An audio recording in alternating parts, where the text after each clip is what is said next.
ठीक है और बोलो। और कोई है? और कोई है? आज लेबर पीछे स्टूल लेके बैठ जाओ।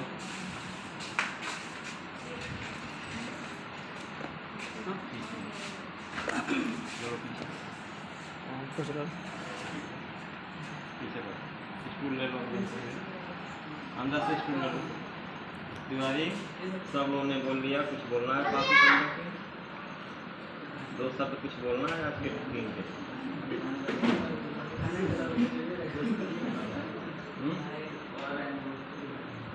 बोलना है?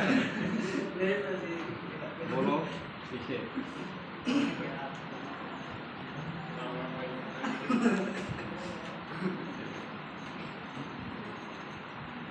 आप ध्यान दीजिए, दो शब्द हम भी बताते हैं आपको। आज 5 सितंबर है। आज 5 सितंबर का दिन ही क्यों महत्वपूर्ण है, इस दिन को भी क्यों चूज किया? हम सब जानते हैं कि 5 सितंबर को क्या दिवस मनाया जाता है, लेकिन हम ये नहीं जानते हैं कि क्यों मनाया जाता है। इस पर बात करते हैं, क्यों मनाया जाता है, क्यों मनाना चाहिए, इस परंपरा को बरकरार क्यों रखना चाहिए, इस धरोहर को क्यों महत्वपूर्ण होता है आज का दिन। ये सबको पता है कि दो महत्वपूर्ण बातें याद रखिए। पहला तो डॉक्टर सत्पादी याद रखिए कि आगे डॉक्टर लगा तो क्या डॉक्टरेट किए, ये सबको पता है। और जो डॉक्टरेट करता है वास्तव में क्या होता है, PhD होता है, उसके अंदर संपूर्ण ज्ञान होता है, ये पता होनी चाहिए। और उनका सबसे पहले जो जन्म हुआ था 5 सितंबर कब हुआ था? 1888 को हुआ था। मद्रास के, तमिलनाडु के मद्रास के छोटे से गांव में था। ये शुरू से ही प्राध्यापक नहीं बने, प्राध्यापक नहीं बने, पहले ये क्या थे? एक अध्यापक। एक अध्यापक बनने का क्या मतलब था, क्या उद्देश्य था इनका, ये तो इन्होंने अपनी शिक्षा को ऐसे ग्रहण किया। ग्रहण करने के बाद इनकी विद्वता, इनके ज्ञान से अपने आप को प्रेरित करते हुए दूसरों को भी प्रेरित करने की उनके अंदर क्षमता हो। इससे क्या होते थे? सुने होंगे बचपन में बहुत बच्चे से जाते थे। एक ये थे और दूसरा कौन थे? जवाहरलाल नेहरू। लेकिन उनका जन्म कब हुआ था? 14 नवंबर को उनका बाल दिवस के रूप में मनाया जाता है। वो भी दिवस आएगा, बताएंगे। लेकिन आज 5 सितंबर का महत्वपूर्ण दिन क्यों है कि सबसे पहले जो राधा कृष्ण जी थे वो शुरू से क्या थे? शिक्षक थे। उन्होंने ऐसा शिक्षा दिया कि उस समय इतनी बेरोजगारी नहीं, जो आज की परिवेश में जो परिस्थितियाँ हम लोग के सामने खड़ी हैं, इन परिस्थितियों से लड़ने के लिए हम सबको संघर्ष करते हैं। सबके सामने एक ही उद्देश्य होता है, नौकरी पाना। इस पढ़ाई का भी उद्देश्य आपका क्या है? नौकरी पाना, पैसा कमाना, जीवन को अच्छे से गुजारना। यही है इसका मकसद है। हमारी टारगेट तो यही है, हमारी सोच तो यही है। लेकिन ये उनके अंदर न तो नौकरी की लालच थी, न उनको राजपथ बनना था, न उनको उपराजपथ बनना था। उनकी सोच क्या थी? शिक्षा की अलग को जलाना। क्या था? शिक्षा की ज्योति को जलाना था। ये उनकी टारगेट थी, ये उनकी एक योजना थी कि हम फ्री निस्वार्थ क्या करेंगे? सबको हम शिक्षा देंगे। और उन्होंने यही काम किया। उस महान व्यक्तित्व के याद में, उस महान व्यक्तित्व के जीवन को आत्मसात करने के लिए, याद करने के लिए, और हमारे छोटे शिक्षक हो या बड़े शिक्षक, इन्होंने जो आपको समेटा, बनाया, संवारा, आपको जो आकार दिया, ये सबसे बड़ा महत्वपूर्ण काम होता है। आकार देना, आपको बनाना, आपको टारगेट देना, आपको यहाँ तक पहुँचाना। आज ऐसा नहीं है कि हमारे आदरणीय प्रधानमंत्री जी ने अगर प्रधानमंत्री का पद लिया है तो उसका भी कोई गुरु होगा कि नहीं होगा। आप देश के जितने महान अधिकारी कह लीजिए हैं तो उनके कोई न कोई गुरु होते हैं और बिना गुरु का ज्ञान नहीं। हम चाहें कि पूरी ज्ञान की मंडली स्वतः ही पी ले और हमारे अंदर ज्ञान हो जाए तो ये उस व्यक्ति की मूर्खता होती है, यह उस व्यक्ति की मूर्खता होती है। बिना गुरु का कोई ज्ञान नहीं हो सकता है।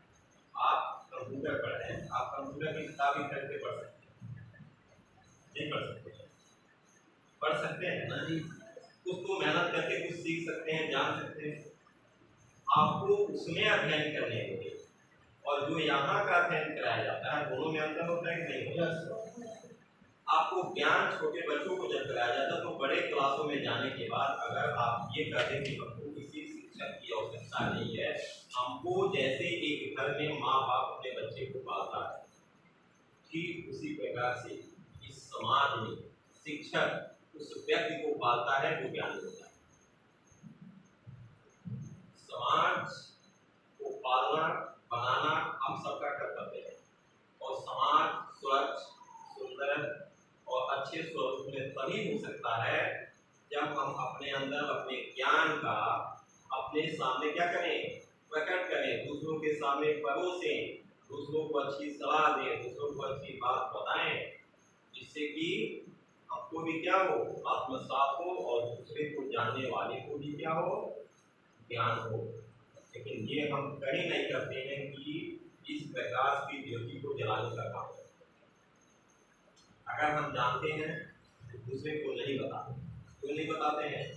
वो जान जाएगा तो मेरा क्या हो जाएगा, मेरी इमेज कम हो जाएगी, मेरा भाव कम हो जाएगा, मेरा अस्तित्व समाप्त हो जाएगा। ऐसे उस व्यक्ति की मूर्खता होगी। ज्ञान कभी कम नहीं होता है, प्रकाश कभी कम नहीं होता, बल्कि हमेशा प्रकाश होता है। व्यक्ति को ज्ञान लेने के बाद किसी को देना उस व्यक्ति की सबसे बड़ी ड्यूटी होती है, प्रकाश होती है। भारत के इनके जन्म को हम लोग मना देते हैं, लेकिन भारत के प्रथम शिक्षक ये नहीं थे। भारत के प्रथम शिक्षक कौन थे? नहीं, ज्योतिबा बाई महिला थी, ध्यान दीजिए। लेकिन उसका जन्म कभी लोग मनाते नहीं मनाते। 1831 ईस्वी को 1 सितंबर 1831 भारत की प्रथम शिक्षक महिला ज्योतिबा बाई फुले थी। उनको हम लोग विलुप्त करके इनके जन्मतिथि को मनाते हैं। क्यों मनाते हैं? एक तो पहले शिक्षक, दूसरा इन्होंने अपने ज्ञान में क्या कर दिया था, पीएचडी किया। और पीएचडी क्या होता है? क्लास ऑफ डॉक्टर, डॉक्टरेट की डिग्री होती है जो अपने क्या हो, ज्ञान से परिपूर्ण हो, जिसको समाज को एक नई दिशा और दशा देने का काम करते हैं। और पीएचडी लोगों का काम। हम कहें कि नहीं ये सही होता है तो सही कैसे है, इसको सिद्ध करने का काम हमारे पीएचडी और नीट वाला। आज ऐसी तरह से विद्वान होंगे जबकि किसी के जन्म पर ये नहीं मनाया जाता, नहीं मनाया जाता है ना। आज लाइन से पीएचडी मिल जाएंगे, लाइन से मिल जाएंगे, लाइन से इंजीनियर मिल जाएंगे, लाइन से डॉक्टर मिल जाएंगे, किसी के जन्मदिन को मनाया जाता है। लेकिन आप सोचिए 1888 में जन्म हुआ, 20 वर्ष बाद पढ़ने गए होंगे, 18 वर्ष बाद पढ़ने गए होंगे, क्या हो गया? 18 वर्ष में उन्होंने क्या कर दिया होगा? इंटर ग्रेजुएट भी कर दिया होगा, क्या होगा? अब जोड़ लीजिए 19वीं सदी आ गई। अब 19वीं सदी में एक महान व्यक्तित्व का चरित्र जो हम याद करते हैं यार, कि उस समय वो पीएचडी किए थे, उनके महत्व को जानिए। अभी आप कहेंगे कि अपने पिताजी को कि आप हमसे अधिक पढ़े थे, हम तो एमए है, वो तो हाईएस्ट के पास, तो ये हमारी क्या होगी, रोल और कहेंगे कि आपसे ज़्यादा पढ़ लिए हैं, कभी नहीं कह सकते हैं। जिस समय मेरा जन्म नहीं हुआ था उस समय पालने, पढ़ाने, लिखाने, पढ़ाने का काम उन्होंने किया है, वो हमारे लिए क्या है, पीएचडी। हमारे माँ बाप हमारे लिए क्या है, हमारे लिए पीएचडी है, वो काम है। कभी ऐसा कोई मानता है? नहीं मानता है। वो बच्चे क्या करते हैं कि हम तो अपने पिता ही से अधिक पढ़ते हैं। इस बात को मान रहे कि नहीं मान रहे? ऐसे मूर्ख बच्चों की मानसिकता पता नहीं कहाँ से गंदा हो गई है। इस बात को सामने रखे कहते हैं कि हम तो अपने माँ से अधिक पढ़े, अपने पिता से अधिक पढ़े। तो पढ़ सकते हैं क्या? इनसे अधिक ज्ञान ले सकते हैं क्या? कभी नहीं ले सकते हैं। अगर वो हाई स्कूल पढ़े हैं तो मेरे लिए वो पीएचडी है, अगर 5 पढ़े हैं तो मेरे लिए वो पीएचडी है। मेरे क्या है, गार्जियनशिप है, मेरे क्या है, मेरे वो वातावरण है, मेरे वो इस तरह के अध्यापक है ना, नहीं सबसे अधिक ज्ञान हमको वही देते हैं। बेटा नहीं पढ़ोगे तो जीवन में पछताना पड़ेगा, बेटा तुम ये काम नहीं करोगे तो जीवन में बैठ के रोना पड़ेगा, तुमको समाज प्रमाणित नहीं कर सकता, अच्छा नहीं कर सकता है। ये कौन बात जो हमको क्या करती है, बोलना सिखाती है, चलना सिखाती है, पढ़ना लिखना सिखाती है। कभी क्या उनके सम्मान में कभी अपने माँ बाप को याद किए? याद करते हैं? नहीं कर सकते। उनको भी कुछ खुश करने के लिए कुछ करना चाहिए, और माँ बाप को हमेशा खुश रखना चाहिए। आप टीचर ये मना लेने के बाद बहुत बड़ा आप एहसान नहीं कर लेते हैं अध्यापक को, लेकिन ये आत्मसात आपके जीवन में कभी भी होना चाहिए कि हमारे वो भी क्या है, हमारे लिए उनको भी हमें खुश करना चाहिए। आज वहाँ पे बात आती है कि बच्चा क्या करता है, माँ बाप हमेशा माँ कहती है करो तो काम नहीं करेंगे, इसी पढ़े हैं, यही आपका ज्ञान है। माँ बाप को नकारा, माँ बाप को नकारा कि बच्चे की असफलता की कुंजी है, क्या वो असफलता की कुंजी है। माँ बाप के पैरों तले क्या होता है, स्वर्ग होता है, जन्नत होती है। होता है कि नहीं? बिल्कुल होता है, लेकिन हम लोगों ने कभी इस ज्ञान को संपादित नहीं किया, इस ज्ञान को आत्मसात नहीं किया, जानने की कोशिश नहीं किया, कभी जानने की कोशिश। अगर इसको सही वास्तविकता के साथ समझ लें, जान लें, तो आप हमेशा अपने जीवन में मुस्कुराएंगे। पहले माँ बाप की दुआएं कभी बेकार नहीं, कभी भारी नहीं, और माँ बाप ऐसा दिल से दुआ, हम आपके लिए दिल से दुआ नहीं कर सकते हैं, लेकिन माँ बाप क्या करता है, ऐसा अपने दिल से दुआ करता है, मेरे लिए आप अच्छे न हो लेकिन अपने माँ बाप के लिए सोना होता है, माँ वो लड़का जो हमेशा उसको क्या करता हो, याद करता हो। कभी नहीं इस आत्मसात को कोई जानता नहीं, या कोई बताने की कोशिश करता है, या पहचानने की कोशिश करता है। हमको छोटों और बड़ों के साथ कैसा व्यवहार करना चाहिए नहीं होता है ना। हम कभी नहीं सोचते कि हमको हमारा अगर छोटा भाई है, छोटी बहन है, तो उसको किस प्रकार की शिक्षा देनी चाहिए। हम तो बेकार हो गए, लेकिन आने वाली जनरेशन, आने वाली पीढ़ी को हम क्या करेंगे, अच्छा बनाने की कोशिश करेंगे। कभी आप दिल में कभी ये ख्वाहिश रखते हैं, कभी सोचते हैं हमको तो रास्ता बताने वाला कोई नहीं, आपको तो रास्ता बताने वाला कोई नहीं, आप तो बिगड़ गए। आप वहां बिगड़ करके भी आपने रास्ता को चूज किया, तो क्या आने वाली जनरेशन को आप सही नहीं कर सकते, बना नहीं सकते, संवार नहीं सकते हैं, समेट नहीं सकते हैं। कभी हम इस चीज को कभी सोचते नहीं है।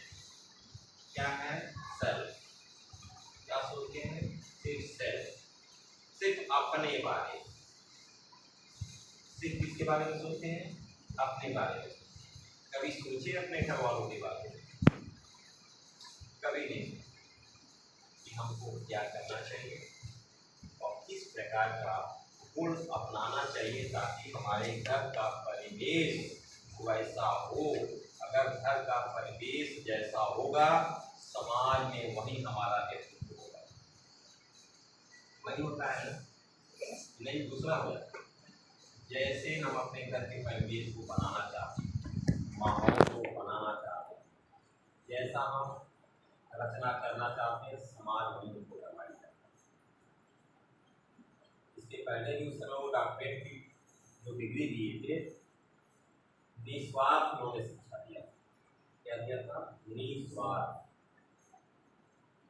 निस्वार्थ देने का मतलब क्या था? बिना स्वार्थ के बिना स्वार्थ का उन्होंने शिक्षा दे करके घर घर जाके बच्चों को कह दी, यह हमारा देश, हमारा समाज इस शिक्षा से जुड़े। आज नहीं याद हम करते तो आज हम यहाँ तक नहीं गए।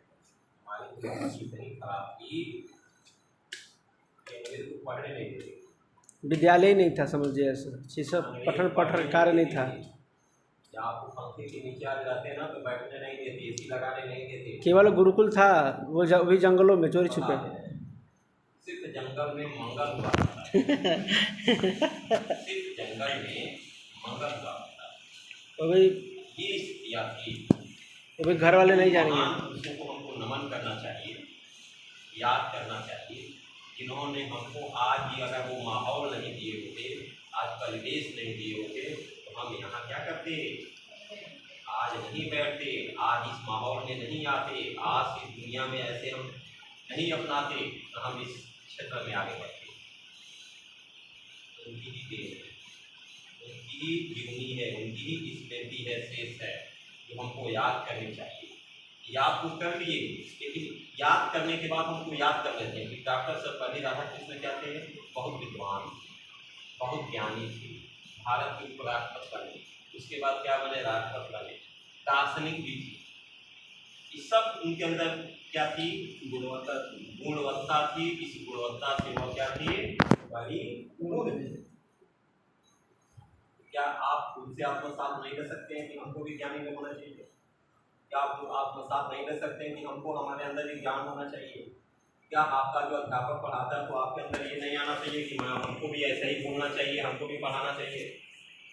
कभी ये दिल में आता है? कभी सोचते हैं इस चीज को? ये सोचना चाहिए, ये टारगेट होनी चाहिए। ये नहीं है कि मैं आज यहाँ खड़ा हूँ तो 100 वर्षों तक मैं यहाँ खड़ा रहूँगा। मेरे जाने के बाद दूसरा यहाँ खड़ा होगा, लेकिन कौन खड़ा होगा? जिसको हम पढ़ाए होंगे, जो पढ़ा होगा वही यहाँ खड़ा होकर के बोल सकता है। अरे आप ही लोगों से कोई दिन आके यहाँ पढ़ाएगा, हमारे सीट पे आप ही होंगे। आज खड़ा कराने नहीं सर, आपके सामने नहीं होंगे। क्या मेरे मर जाने के बाद बोलेंगे ना? हाँ और क्या? अरे बोलोगे, बोलो यार। मेरे मर जाने के बाद ये थोड़े का कि हम हमेशा जिंदा रहेंगे। आज जिंदा है, कल ही मर जाए। कल को कोई यहाँ खड़ा होगा, कोई पढ़ाएगा इस चीज़ को। ऐसा थोड़े कि मैं पूरा ज्ञानी बन गया बैठा हूँ और आपको ज्ञान नहीं है। ज्ञान आपको भी है, आप ही बोल सकते हैं। लेकिन जब कहा जाता है कि बोलना चाहते हैं नहीं, गलती करेंगे तो अध्यापक के सामने ये क्या है? यहाँ सारी गलतियाँ माफ है। हमको बनाने हैं, बिगाड़ना, संवारने का काम कौन करता है? अध्यापक ही करता है। जैसे एक कुम्हार को देखिए, क्या करता है? मिट्टी के बर्तनों को आकार देता है। पहले मिट्टी लाता है, बर्तन नहीं बनाता है। जिस बर्तन में आप खाते पीते हैं, चमकता है, देखते हैं कि बहुत सुंदर बर्तन है, तो सुंदरता के पीछे बहुत मेहनत हुआ होगा, बहुत परिश्रम हुआ होगा। ये कभी सोचे कि सुंदरता के पीछे बहुत परिश्रम हुआ होगा, बहुत मेहनत हुआ होगा। वह परिश्रम और मेहनत उसकी सुंदरता का फल है, जो उसको सुंदर दिखता है, सुंदर दिखाता है। फिर इसके बारे में सोचिए। आप गुलाब तोड़ने जाते हो, लेकिन गुलाब इतनी खूबसूरत, जब तोड़ने जाते हो उसके पहले कांटा होता है, कांटा होता है, लेकिन उसकी खूबसूरती को आप रोक नहीं पाते हैं। भले हाथों में कांटे चुभ जाए, दर्द हो, लेकिन उस गुलाब को अपना के रखें। महसूस होता है कब अच्छे को पाने के लिए कुछ दर्द तो होता है, कुछ कष्ट तो होता है।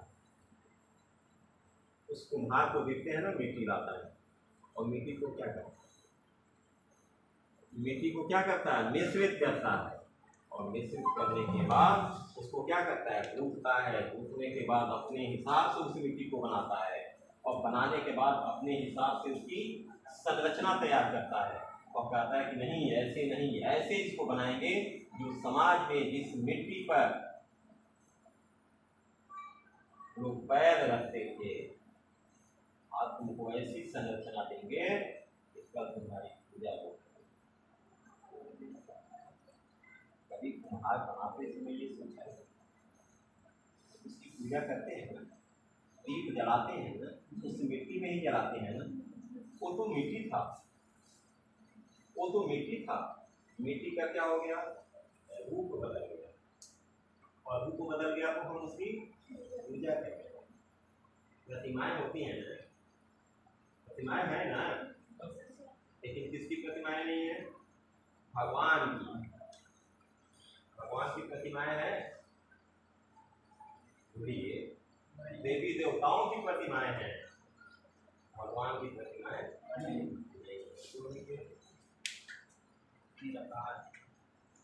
वो क्या है, वो क्या है, सर्वव्यापी है। वो क्या है, निराकार है।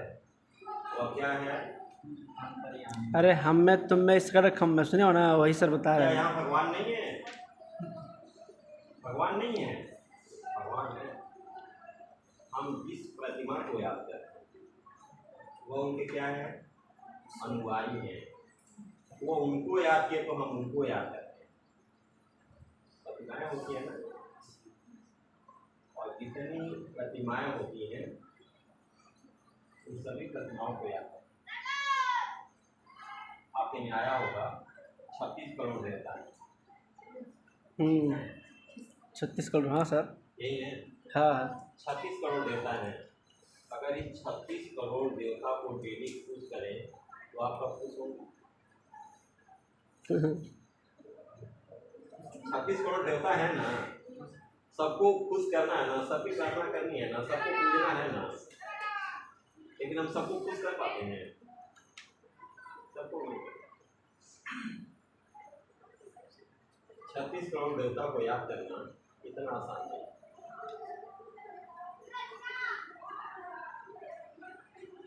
जिसके यहाँ से कापी किताब आता है तो मैंने कहा कि सर आप बहुत दिनों बाद लिखते हैं।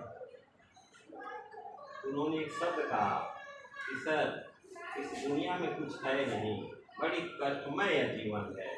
उनका किस दुनिया में है बता दीजिए सर।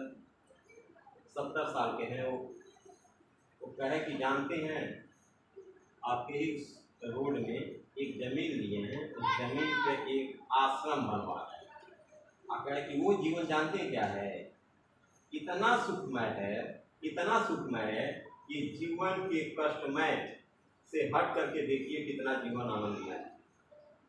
इसमें क्या है, आप घर में तो क्या है, थोड़ा सब्जी नहीं है, थोड़ा तेल नहीं है ना, है कि नहीं है। कल क्या है, तो यहाँ लेट हो गया तो यहाँ भी जाना है, एक बगल जाते हैं तो दूसरे बगल डांट सुनते हैं, क्या हुआ, अरे तुम वहाँ गए तो यहाँ नहीं आए। ये क्या है, ये जीवन क्या है, कष्ट में है, कष्ट में है ना। लेकिन हमको क्या करना है, सबको खुश करना है कि मेरे जीवन से कोई उदास ना हो।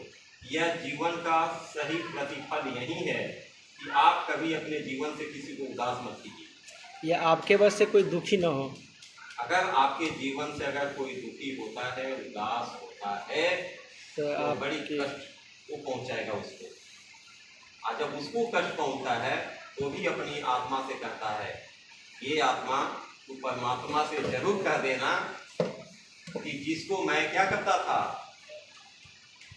जो मेरे समय काम नहीं आया, वो क्या करता है, भगवान से अपना शिकायत करता है। यह जीवन बड़ी कष्टमय है, और इस कष्टमय जीवन में हमेशा क्या 5 मिनट रुको, क्या है? आप पढ़ाई से बोलिए। हमेशा क्या करना चाहिए? दूसरों को प्रफुल्लित करना चाहिए। अगर उदास है तो भैया ने भाई क्यों उदास है, क्या लेकर आए और क्या लेके जाएंगे? थोड़ा से तो मुस्कुराइए, थोड़े से उसके मुस्कुराहट से क्या हो जाएगा, पूरा उसका परिवेश बदल जाता है। अब वह फिर से अपने जीवन में आत्मसात करता है कि नहीं, मैं पता नहीं क्या सोच रहा हूँ। समझ रहे हैं? तो ये जीवन को अपनाइए। और देखिए साथ ही साथ आज के दिन में हमको तो सबसे बड़ी जरूरत है आज के दिन पर, पढ़ते रोज हैं तो आदि क्यों मनाते हैं शिक्षक दिवस? आदि क्यों मनाते हैं? पढ़ते रोज है ना, रोज पढ़ते कि नहीं पढ़ते? ये भी पढ़ते हैं, लेकिन उस चीज को हम क्या करते हैं, पढ़ने के बाद समेटने वाला काम नहीं करते हैं। पढ़ने के बाद समेटने वाला काम नहीं करते। आज जो जीवन में डेली समेटा नहीं, समेटना माने समझ रहे हैं? समेटना माने इकट्ठा करना। आप सुबह से शाम तक क्या किए? कुछ कुछ लिए होंगे, तो देने के बाद सबको आज आपने शाम को इकट्ठा किया, और इकट्ठा करने के बाद उसमें से क्या आपको मिला आज आपने जाना? इसको कभी जीवन में उतारे हैं? उतारे हैं कभी कि आज सुबह 6 बजे मैं निकला और 4 बजे तक आया, तो इतने घंटों में क्या क्या मुझे मिला, क्या सही मिला और क्या गलत मिला? अगर सही मिला, देखिए 2 पॉइंट, गलत मिला उसको पहले हटाइए, जो सही मिला उसको अपनाइए। जीवन को साकार करना है, अच्छाई और बुराई हर एक इंसान के अंदर नहीं है, दोनों। लेकिन वो क्या करता है,